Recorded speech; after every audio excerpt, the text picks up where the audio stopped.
waktu mereka berdoa, doa mereka jadi powerful.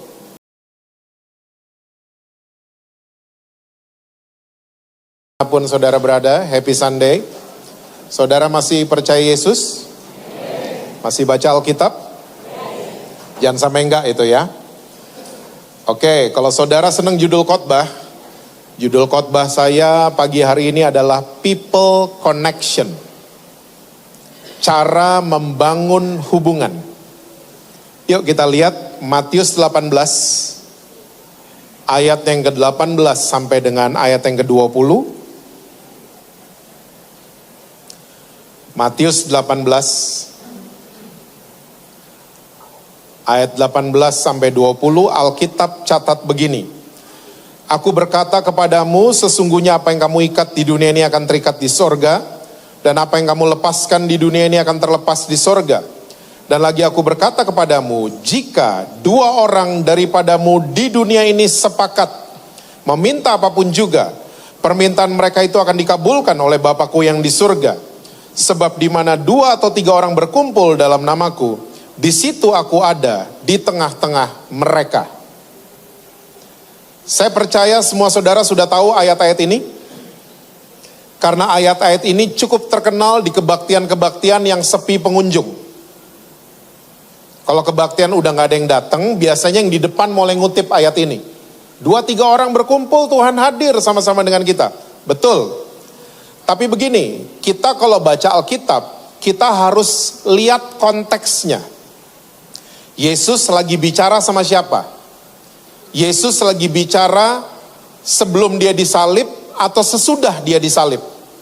Ya, latar belakangnya apa dan seterusnya. Itu akan membuat kita cerdas dalam kita membaca Alkitab. Nah, ternyata dari 3 ayat yang baru saja kita baca, Yesus gak lagi bicara tentang kebaktian yang gak ada yang datang. Bukan begitu. Karena Yesus lagi mengajarkan murid-muridnya cara membangun hubungan yang sehat. Karena kalau saudara mundur nanti aja di rumah, ke ayat yang ke-15, jelas Yesus lagi ngajarin murid-muridnya, kalau ada saudaramu jatuh dalam dosa, tegur dia 4 mata, bukan diviralin. Masih juga jatuh dalam dosa, panggil saksi yang lain. Masih juga jatuh dalam dosa, sampaikan masalahnya buat jemaat. Masih juga jatuh dalam dosa, anggap dia orang yang tidak kenal Tuhan atau pemungut cukai, kata Tuhan Yesus. Lalu muncullah ayat-ayat yang baru saja kita baca. Apa yang kamu ikat di dunia akan terikat di sorga, apa yang kamu lepaskan di dunia akan terlepas di sorga. Lalu Yesus menambahkan di ayat 19 dengan kalimat yang sangat-sangat powerful. Yesus bilang gini, jika ada 2 saja di antara kamu sepakat mereka minta apa saja, Bapa di surga akan setuju sama mereka. Ternyata Yesus menggunakan kata sepakat. Dia memilih kata sepakat. Dan ternyata kata sepakat adalah bahasa musik. Bahasa Yunaninya symphoneo. Dari kata symphoneo kita dapatkan kata dalam bahasa Indonesia simfoni atau harmonisasi. Dan ternyata ini adalah konsep kesatuan yang diajarkan sama Tuhan Yesus. Kita orang Kristen punya konsep kesatuan di belief system kita, semua harus seragam. Betul gak sih? Orang Kristen kalau mau jadi satu mesti jadi sama semuanya. Genre musik mesti sama. Betul apa betul? Ada yang metal dikit, setan.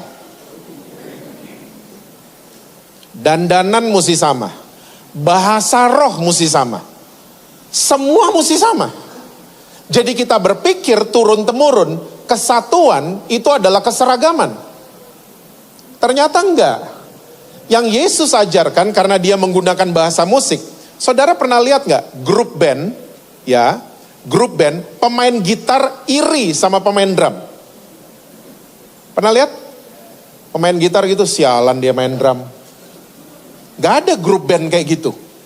Pemain bass iri sama vokalis, gak ada. Nah, konsep kesatuan paling bisa dilihat di grup musik. Ternyata kesatuan itu bukan menuntut keseragaman, tapi kita bisa menerima perbedaan. Itu dia kesatuan. Dan Yesus mengerti sekali, ini perkara sulit, bukan perkara mudah. Makanya dikasih angka sama Yesus, berapa tadi? 2. Mereka bisa menerima perbedaan, waktu mereka berdoa, doa mereka jadi powerful. Doa-doa mereka akan dijawab sama Bapa yang di surga. Karena mereka bisa menerima perbedaan, bukan nuntut orang jadi sama kita. Kita terbiasa nih soalnya di kekristenan. Papa pendeta, kamu pendeta ya. Papa lawyer, kamu lawyer ya. Kita terbiasa seperti itu, kita nuntut orang sama dengan kita. Coba mulai dari rumah dulu, 2 orang kan, suami istri dulu coba. Ya, mulai bisa terima ekstrovert, satu lagi bisa terima introvert. Tahu gini-ginian? Saudara kayaknya nggak tahu apa-apa deh tadi ya. No, I'm kidding. I'm kidding. Introvert itu katanya kalau ketemu orang banyak baterainya habis. Ekstrovert mesti ketemu orang banyak, biar recharge baterainya. Nah gini-ginian kan mesti bisa saling menerima kan. Bukan nuntut sama, bukan. Nah ternyata begini. Salah satu alasan saya jatuh cinta sama Tuhan Yesus. Tuhan Yesus selalu itu walk the talk. Dia nggak pernah full of teori, nggak pernah. Yesus itu nggak pernah cuman kasih teori, nggak pernah. Apa yang dia omongin, dia udah buat. Dan ternyata kata sepakat, udah lifestyle-nya Tuhan kita. Udah gaya hidupnya dia. Dia adalah Allah yang nggak pernah one man show, sadar nggak? Dia nggak pernah jadi pemain tunggal. Dia nggak pernah jadi penyanyi solo. Dia adalah Allah yang cinta sama hubungan. Makanya dia nggak suka perpecahan kan? Dia nggak suka ada orang rohani mau doa sama dia, tapi masih ada sesuatu sama saudaranya. Dia bilang selesaiin dulu, baru datang ke sini ke saya. Dia adalah Allah yang cinta sama hubungan. Bahkan dari proses penciptaan sudah terbukti.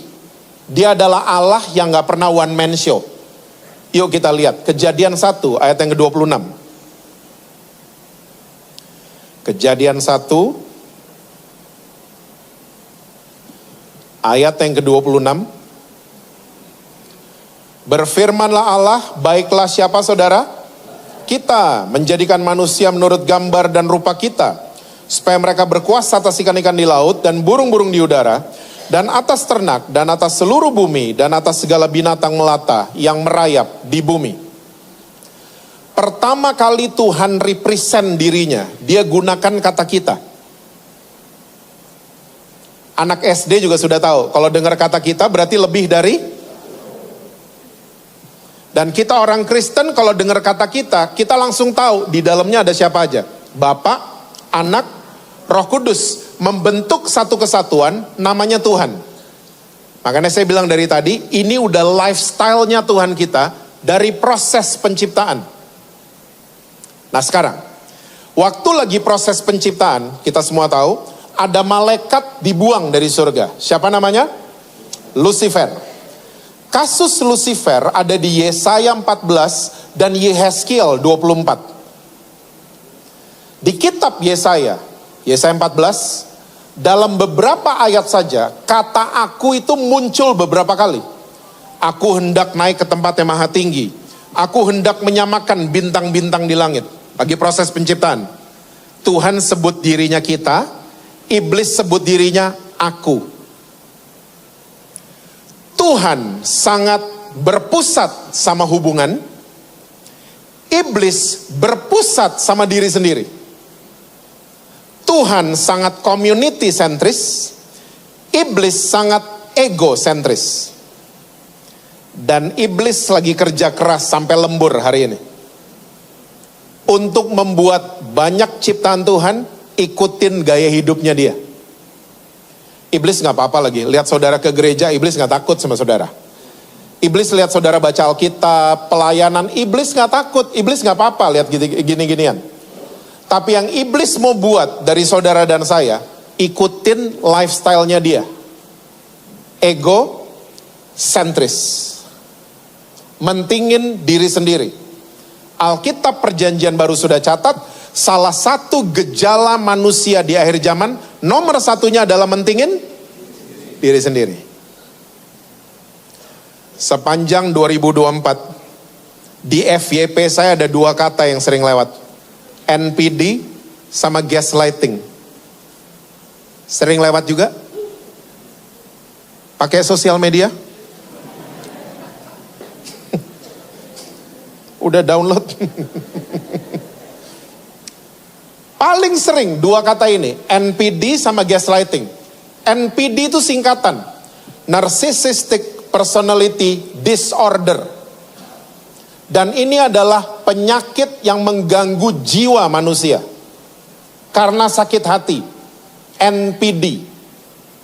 Kita semua terlahir narsis. Setuju?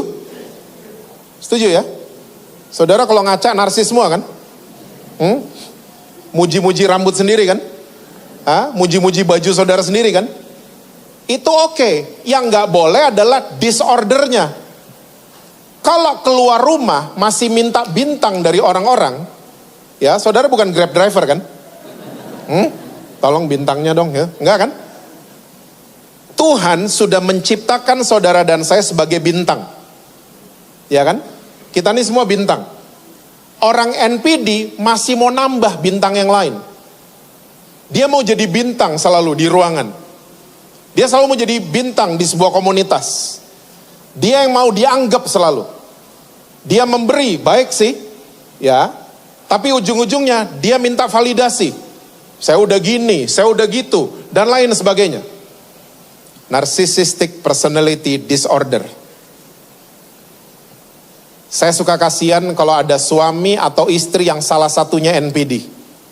Wow, NPD di mereka yang sakit, kita yang ke dokter.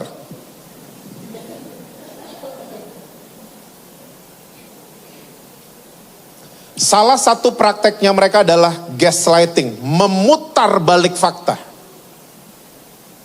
Mereka demi dapat bintang, mereka bisa loh jelekin saudara.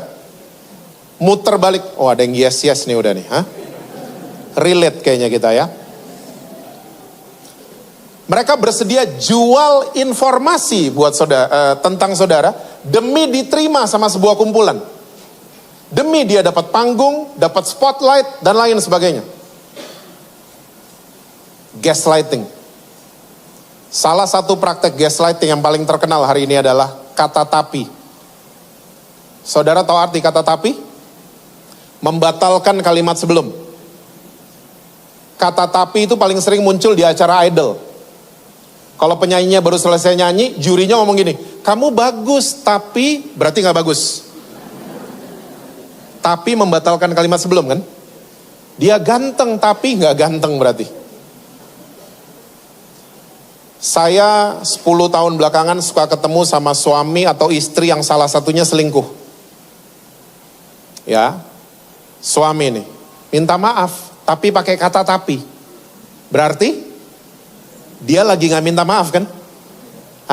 Ketahuan selingkuh, dia minta maaf. Saya minta maaf, tapi dia selalu masakin saya, kamu gak pernah. Suaminya yang salah, istrinya jadi merasa bersalah. Suaminya yang NPD, istrinya yang ke dokter. Ini. Dan ini semua ulahnya Lucifer. Ulahnya iblis. Iblis lagi kerja keras. Makanya kita nih perlu berterima kasih sama anak-anak kita Gen Z. Mereka yang raise awareness soal mental health. Karena salah satu gangguan jiwa manusia adalah kena NPD. Karena sakit hati. Ya. Dan saudara mesti tahu Alkitab sudah mencatat gejala orang yang individualnya tinggi. So kalau ada gejala ini pada saudara, buru-buru cari support system. Buru-buru cari teman baik. Oke, yuk kita lihat Amsal 18 ayat yang pertama. Amsal 18 ayat yang pertama. Orang yang apa saudara? Menyendiri. Mencari apa saudara? Amarahnya apa? Terhadap setiap? Ini dia. Orang yang individualnya tinggi, dia cari mau-maunya sendiri, terus dia cepat marah kalau dinasehatin orang. Dia cepat tersinggung, cuman dikasih input, dikasih masukan. Apalagi dikritik, bisa perang dunia sama orang kayak gini. Dinasehatin gak bisa. Nah, kalau gejala ini ada pada kita, buru-buru cari support system, jangan sendirian. Semua negara yang penduduknya individualnya tinggi, gereja gak bertumbuh. Eropa penduduknya udah lulu gue kan. Oke? Gereja gak ada yang bertumbuh. Karena apa? Pesannya Alkitab mentingin orang lain kan. Doa buat orang lain, kasih tumpangan, ampunin orang lain, kasihi orang lain. Sementara gaya hidup yang individualnya tinggi, yang diajarin sama iblis adalah saya mana, untuk saya mana, perhatian buat saya mana, validasi buat saya mana. Eropa. Saya ngelihat pakai mata kepala saya sendiri, ada gedung gereja di Amsterdam, dalamnya bukan kebaktian, tapi lobbynya adalah red light district. Tahu red light district?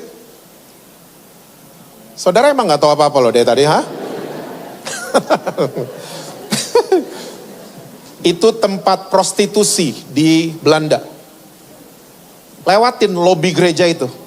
Saya sampai tanya sama polisi, kenapa gedungnya gak dirubah? Oh jangan pak, itu objek turis. Turis suka foto depan situ. My goodness. Amerika. Saudara pikir Amerika rohani, karena uangnya ada tulisan In God We Trust. Amerika gak rohani. Survei resmi membuktikan tiap bulan ada 30.000 orang pindah gereja. Kalau pindah gereja doang gak apa-apa, ini pindah aliran dan pindah gereja setan. Amerika Alkitab dipindahin ke penjara. Tadinya ada di sekolah-sekolah, dipindahin ke penjara. Jadi Alkitab di Amerika bukan buku panduan, tapi buku penyesalan. Kalau udah di penjara baru baca. Di sekolah yang masuk di Amerika, ya program LGBT Amerika. Mudah-mudahan presiden yang baru, walaupun saya nggak pilih dia, bisa membalikan moral Amerika. Amerika degradasi moral, saudara. Nggak rohani mereka. Tahu nggak yang rohani siapa? Indonesia. Indonesia tuh apalagi Sawangan.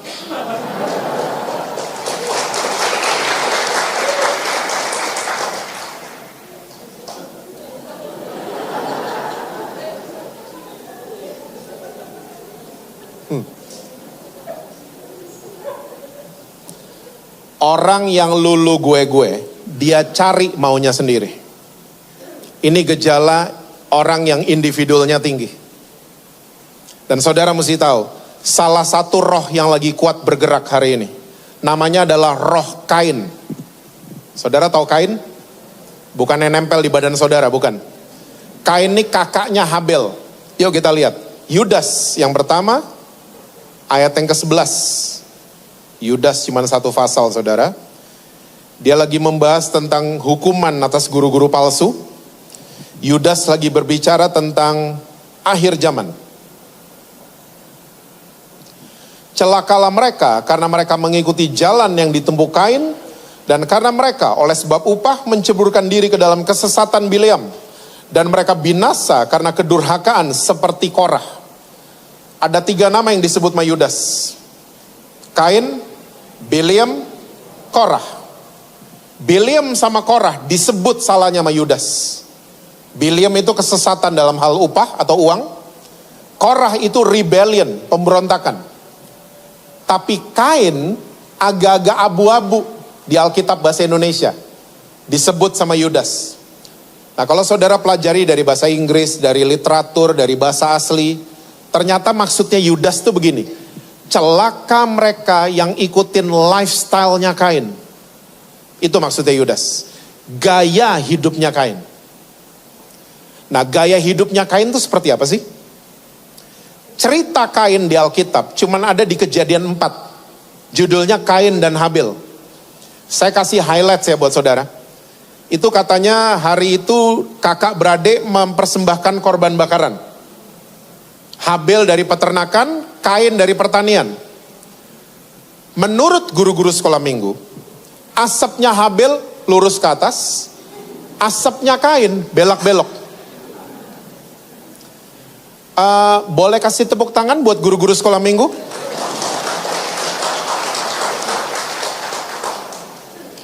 Guru sekolah minggu kalau punya pewahyuan paling dahsyat.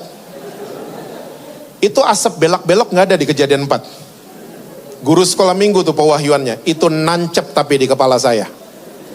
Until today. Nah, ini yang menyebabkan korbannya Kain nggak terlalu diterima sama Tuhan. Korbannya Habel yang diterima. Kain iri hati, marah, baper, dan seterusnya. Tuhan datengin dia. Tuhan kasih input, pertimbangan, dan nasihat. Kain, hati-hati. Dosa sudah ngintip di depan pintu. Kamu harus bisa menguasainya. Kalau tidak, kamu dikuasai sama dosa. Kain gak peduli loh. Dikasih input loh sama Tuhan. Gak peduli. Dia tetap bunuh adiknya. Datang lagi Tuhan. Tuhan bertanya. Tolong GBI Sawangan ingat baik-baik. Kalau Tuhan bertanya, bukan berarti Tuhan gak tahu. Tuhan udah tahu Habel di mana. Terus Tuhan kalau bertanya, berarti dia minta pertanggungjawaban. Where is your brother? Masih ingat jawabannya Kain? Apakah aku penjaga adikku? Bahasa Inggrisnya lebih tepat. Am I my brother's keeper? Saudara tahu gak arti kalimat itu? Arti kalimat dari mulut Kain itu artinya begini. Tuhan, Habel mau susah, mau ada masalah, mau sakit, mau sedih, bukan urusan saya. Ngapain saya jaga-jagain dia? Apakah aku penjaga adikku? Ternyata jawaban Kain ini adalah jawaban dari orang yang anti sosial. Anti membangun hubungan. Anti berkomunitas. Orang Jakarta bilang, lulu, lugu.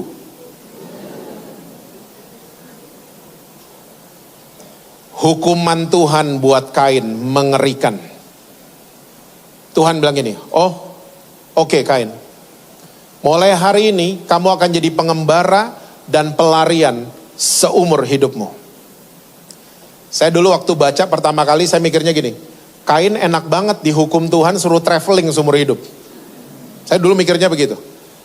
Ternyata Alkitab bahasa Inggris yang tepat ya, lebih detail. From this day, you're gonna be a homeless fugitive and vagabond. Ada kata homeless. Kain dihukum Tuhan, gak bisa pulang seumur hidup. Ini hukuman yang mengerikan. Saudara sadar pulang is a wonderful thing? Oh, belum nyadar kayaknya. Yuk kita buktiin sama-sama. Semua kalau malam tidur? Tidur. Saya gak bisa tidur Pak. At least saudara baring-baringan kan? Gak ada kan yang jam 3 pagi push up 100 kali? Gak ada kan? Semua baring-baringan. Nah, lucunya begini. Abis kita tidur 6 atau 7 jam. Waktu alarm bunyi pagi-pagi, jam 5 pagi. Saya mau tanya. Ada waktu alarm bunyi langsung lompat. Gue mau ke kantor. Ada yang gitu bangun pagi? Hah? Selimutnya dibuka. Gue mau buka toko. Semua kita kalau bangun pagi sama. Tangan kita ke tombol snooze. Kita bilang mas suami atau istri, 5 menit lagi sayang, 5 menit. Baru tidur 7 jam loh, seharusnya kuat kan. Tapi kita gak kuat bangun pagi. Gak kuat. Udah mandi, kena sabun, seharusnya seger dong. Ya. Masuk di kantor, masuk di kampus, disapa sama teman-teman. Good morning, kita? Morning. Kita beli kopi, kita posting di IG story. My morning booster.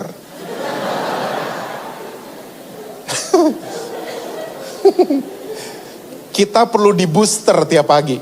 Padahal baru tidur 7 jam. Anehnya sekarang. Jam 5 sore. Waktu bel kantor bunyi. Nah.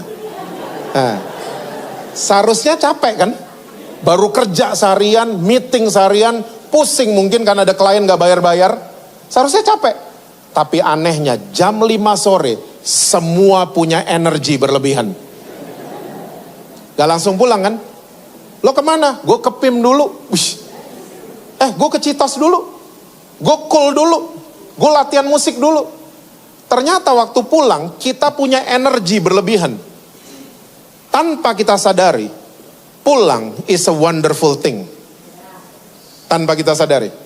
Makanya waktu Jakarta masih banjir, ya lagi banjir nih, orang rela gulung celana, buka sepatu, lewatin genangan air. Karena mau kemana? Pulang. Coba kalau mau pergi. Gak ada yang mau pergi. Apalagi kalau pagi-pagi banjir depan rumah, langsung telepon bos. Bos, banjir bos, banjir. Lihat tuh, lihat banjir.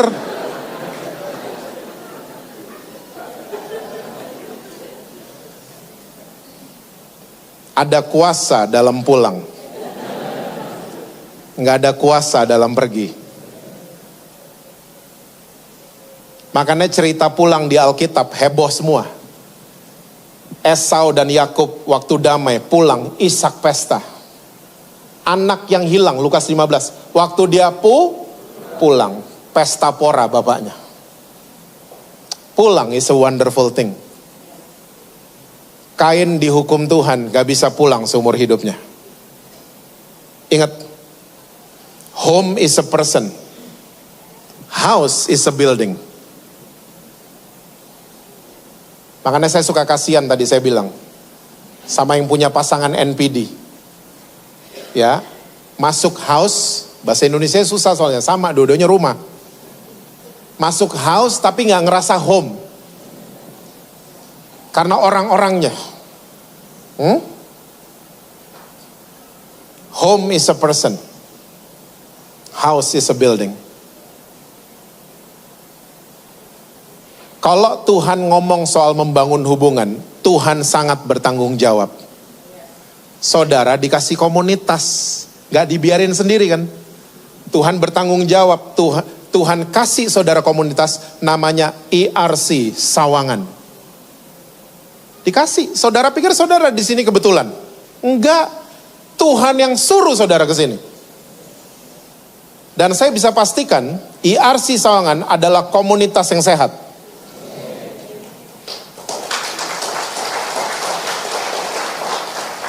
Ada komunitas yang gak sehat soalnya. 2-3 orang buka botol, ada kan? Hah? Oh gak pernah ya? Hah?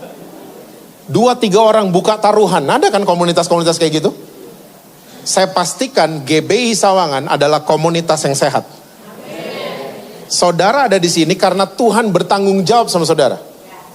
Ya, Tuhan pengen saudara dan saya ikutin gaya hidupnya dia. Berkomunitas, berinteraksi. Ya, punya koneksi satu dengan yang lain. 3, saya akan bahas buat saudara dengan cepat. Agenda dalam sebuah komunitas yang sehat. Yang pertama, bangun hubungan sama Tuhan. Bangun connection sama Tuhan. Jangan cuman kenal agama Kristen, tapi kenali Tuhan kita. Jangan cuman jago kebaktian. Jangan cuman pinter 3 lagu cepat, 2 lagu pelan. Tapi pinterlah mengenal Tuhan Yesus. Bangun hubungan. Saya nggak akan panjang-panjang di poin ini karena semua leaders di gereja ini sudah ajarin saudara. Ya, saya bisa lihat itu. Oke? Yang kedua, agenda komunitas yang sehat. Bangun hubungan dengan sesama. Bangun hubungan. Cool itu bukan mindahin acara hari Minggu ke rumah, bukan. Itu adalah ajang saudara membangun hubungan. Saya waktu SMA punya geng berlima. Kita kalau pulang sekolah karena nggak punya uang banyak, kita beli 2 nasi bungkus, 3 teh botol, sendoknya 1, sedotannya 1. Makannya gimana? Ganti-gantian. Saya dulu, pindah, 2, 3, 4, 5, balik lagi ke saya. Teh botol juga gitu, 1 zip, mereka sebel kalau saya yang zip. Ya. Karena saya sekali zip setengah botol turun. Sama, 2, 3, 4, 5 balik lagi ke saya. Saudara bisa bayangin nggak berapa jigong yang ngumpul di situ?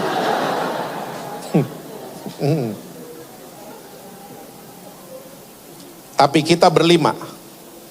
1 sedih, 4-nya ikut sedih. 1 seneng, 4 ikut seneng. 1 dipukul, yang 4 gak terima. Karena kita geng. Sampai hari ini, setelah 30 tahunan, kita masih main bareng. Lebaran saya ke rumah mereka selalu. Natalan mereka selalu ke rumah saya. Disitulah mereka menikmati Brenebon, kaki babi.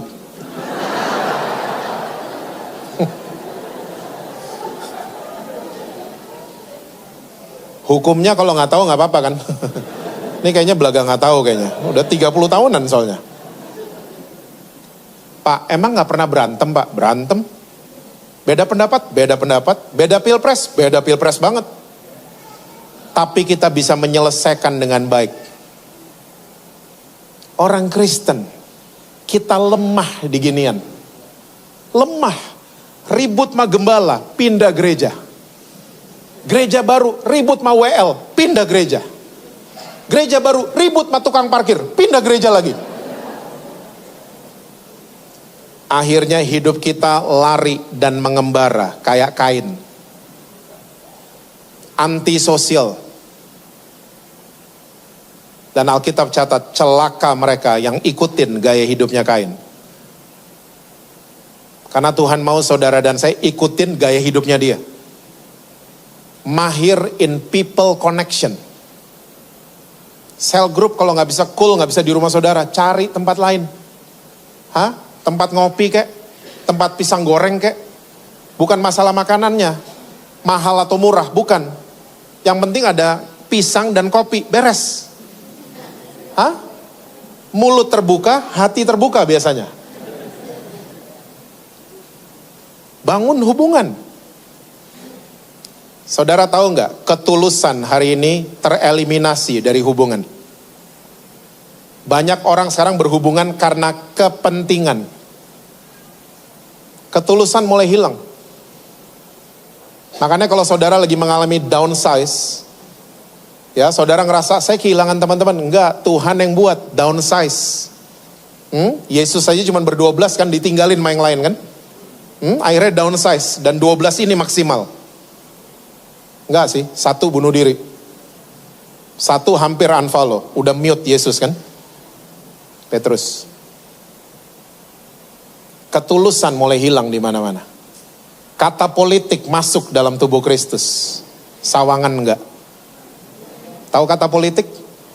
Enggak ada teman abadi, enggak ada musuh abadi, yang ada kepentingan abadi. Politik. Jangan deketin seseorang cuman karena ada kepentingan. Tapi bangun hubungan dengan ketulusan. Saudara akan kuat di dalam. Kalau ada konflik, selesaikan bersama-sama dengan kasih. Jangan ada konflik keluar, ada konflik keluar. Saudara nggak akan pernah menemukan komunitas yang sempurna. Gereja yang sempurna nggak ada. Kalaupun ada, saudara pindah ke situ, itu gereja jadi nggak sempurna.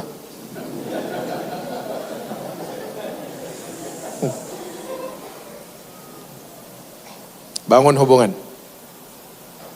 Kalau udah kuat di dalam, yang ketiga agendanya. Bangun hubungan keluar. Jangan di skip ya. Banyak orang Kristen saya ketemu bangun hubungan sama Tuhan, yes. Ya, bangun hubungan sama sesamanya di skip. Langsung bangun hubungan keluar. Ya ampun, polisi aja ke tempat gangster pakai pistol loh polisi. Masih kan? I need backup, I need backup. Masih begitu kok. Bawa pistol loh. Kita yang culun-culun gini. Mau ngumpul bareng gangster, ya ampun, selesai kita. Kalau nggak punya backbone yang kuat, nggak punya support system yang kuat. Terus Pak, keluar tuh bangun hubungan ke siapa? Ke orang-orang yang terluka hatinya. Ke orang-orang yang sakit hati. Saudara tahu definisi sakit hati? Orang sakit hati karena mengalami disconnection. putus hubungan dengan orang yang dia cintai. Makanya dia terluka. Kita harus membangun hubungan sama orang yang sudah mengalami putus hubungan. Bangun hubungan. Orang kalau udah sakit hati bisa membuat hal yang mengerikan, saudara. Saudara kalau nonton Netflix ada serial True Story 8 episode judulnya Monsters. Saya dulu dengar beritanya tahun 89, Hernandez Brothers. True story. Mereka bunuh kedua orang tua mereka secara sadis. Kok bisa? Nah itu 8 episode. Ternyata mereka adalah dua anak yang sakit hati sama papa kandung mereka.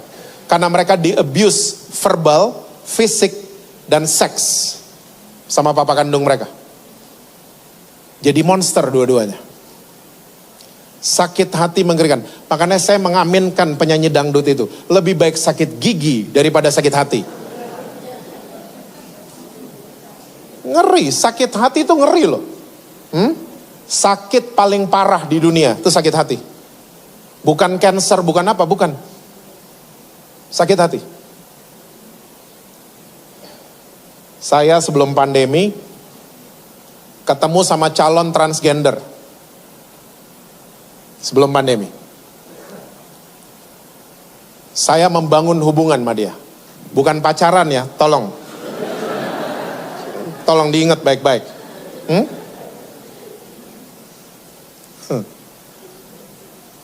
7 bulan, dia kalau ketemu saya, maunya di mall. Saya banyak makan hatinya, saudara. Karena kalau saya baru datang di mall, dari jauh, dia lihat saya. Dia suaranya gak bisa dikecilin. Gede banget suaranya, baby. Saya udah gini, behave. Dia gak bisa behave. Duduk di restoran, suaranya gak bisa dikecilin. Kamu mau pesan apa, beb? Ya ampun, gak bisa dikecilin. Semua gak ada yang ngeliatin dia, semua liatin saya.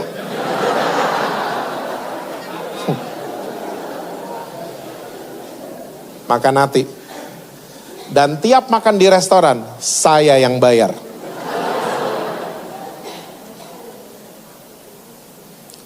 Masuk bulan ke-8, dia telepon saya gak pernah lupa that morning.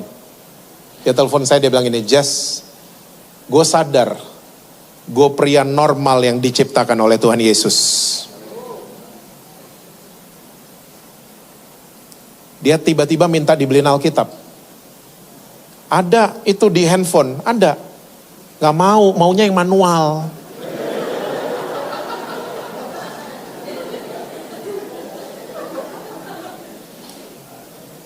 Keluarganya berkali-kali nanya, Jess, what did you do?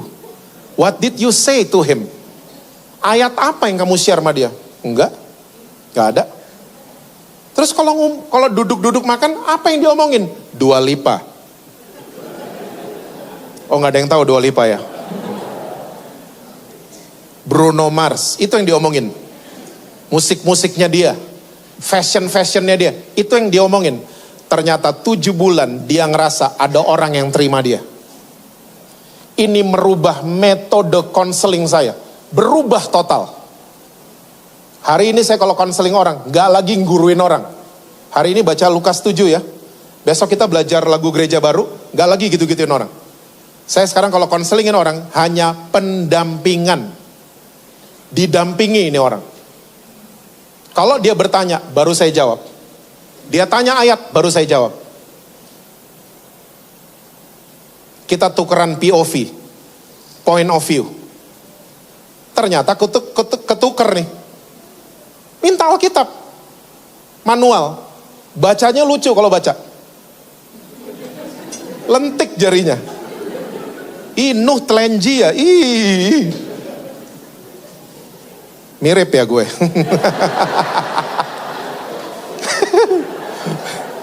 Mendalami banget.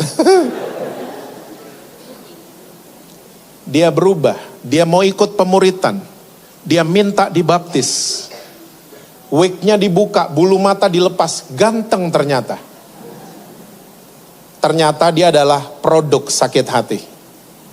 Papanya selalu bilang sama dia dari kecil, Papa mau anak perempuan, bukan kamu. Dia terluka. Saudara mesti tahu, Indonesia adalah negara fatherless nomor 3 terbesar di dunia. Ibu Khofifah yang bilang, waktu dia menjabat jadi Menteri Sosial. Dan 90% LGBT di Indonesia karena fatherless. Ketiadaan ayah di rumah. Makanya papa-papa yang datang di kebaktian itu, atau yang lagi nonton, spend time sama anak-anak. Spend time. Jangan marah-marah gak ada sebab sama anak-anak. Cuman karena kita kesel waktu Netflix kita diganggu. Jangan marah-marah sembarangan sama anak-anak. Jangan keluar kata-kata yang kita akan nyesel di kemudian hari. Yang membuat anak kita jadi monster. Kenapa saya bilang kayak gini? Karena Indonesia punya kultur. Kalau ada pria dan wanita menikah, suami dan istri ini akan ngobrol gini. Kamu gedein anak-anak, saya yang cari uang. Jadi itu papa gak ada urusan mana anak. Papa urusan mana anak di Indonesia. Kalau anak-anak bermasalah, baru papa turun tahta. Dengan kekerasan verbal dan kekerasan fisik, papa baru turun. Anak-anak kita lagi didik jadi monster tanpa kita sadari. Saya sama my daughter, dari dia 6 tahun. Sekarang dia udah 27 tahun. Saya ada acara ngedate sama dia berdua. Dia dandan, saya bukain pintu mobil. Sampai di restoran mau makan apa, bahasanya masih bahasa planet waktu itu dia. Wow gitu. Tapi saya lakukan itu. Tujuannya apa? Dia kenal pria di rumah, bukan cari di luar rumah. Dia dapat pelukan enough di rumah, bukan cari-cari di luar rumah. My daughter. Sekali lagi papa-papa, spend time sama anak-anak. Indonesia, anak mau ngomong sama papa mesti lewat mama kan? Fatherless kita. Ma bilangin papa dong, fatherless. Kita gak ada akses ke bapak di rumah. Bapak di surga aja ada akses kita. Bapak di rumah gak ada. Saudara nyadar gak? Anak-anak lagi nonton di living room, papa pulang, tin, anak-anak ngibrit loh ke kamar. Papa masih di pagar, hadiratnya keras sampai ke dalam rumah.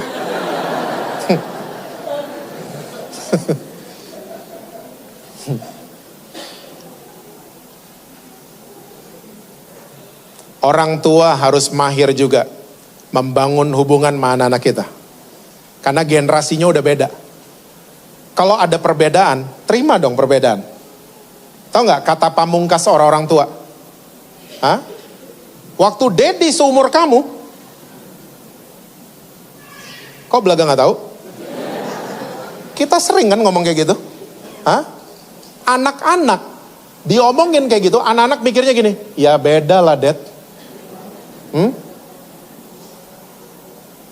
Aku sekarang di era yang berbeda, beda. So jangan suka nyebut anak-anak kita generasi strawberry. Jangan. Mereka generasi yang kuat, takut akan Tuhan, punya masa depan yang luar biasa. Jangan disebut-sebut strawberry. Tahu kenapa mereka disebut strawberry? Strawberry itu kelihatannya bagus, tapi diginin doang penyok. Jatuh, hancur. Itu dicap ke anak-anak kita. Jangan mau dong. Dan kalau mereka gitu, introspeksi orang tuanya. Bukan salah anaknya. Ya, coba lihat kembali pola asuh kita. Saya dulu dipukul sama guru, sampai di rumah, saya dipukul juga sama papa saya. Hari ini anak kita dimarahin sama guru, gurunya diviralin sama orang tua. Anak kita jadi lembek. Kita ada salah parenting hari ini. Parenting kita cuman copy paste dari sebelumnya dan dari sebelumnya. Coba dong di redefine ulang. Parenting itu apa? Kasih tahu ke anak-anak kita. Jalan kebenaran, bukan yang baik-baik aja. Kadang-kadang orang-orang tua gitu kan. Kita gak mau, kita susah dulu, anak-anak kita ngalamin. Baik sih, tapi gak bener ujung-ujungnya akhirnya. Ingat ya, baik belum tentu benar. Tapi yang benar udah pasti baik. Ngertiin anak-anak kita. Mereka HP melulu, gimana tuh Pak? Ajak ngopi dong. ke tempat yang mereka lihat. Ini hits nih, mereka lebih tahu dari kita loh. Hah? Kenalin The Beatles sama mereka. Biar tahu rasanya diproses. Anak-anak sekarang kalau rekaman, semuanya suara dari data semua. Beatles masih rekaman, mau suara air ke sungai beneran. Mereka ngerti diproses, makanya mereka jadi legend. Ajarin nilainya. Ya, dan yang paling penting, kenalin the beauty of Jesus ke mereka. Jangan takut-takutin mereka. Tuhan udah mau datang loh, gereja nggak? Ya, anak kita nggak kena digitu-gituin. Saya digituin dari kecil ke gereja, Tuhan udah mau datang. Saya udah 52 tahun, Tuhan belum datang.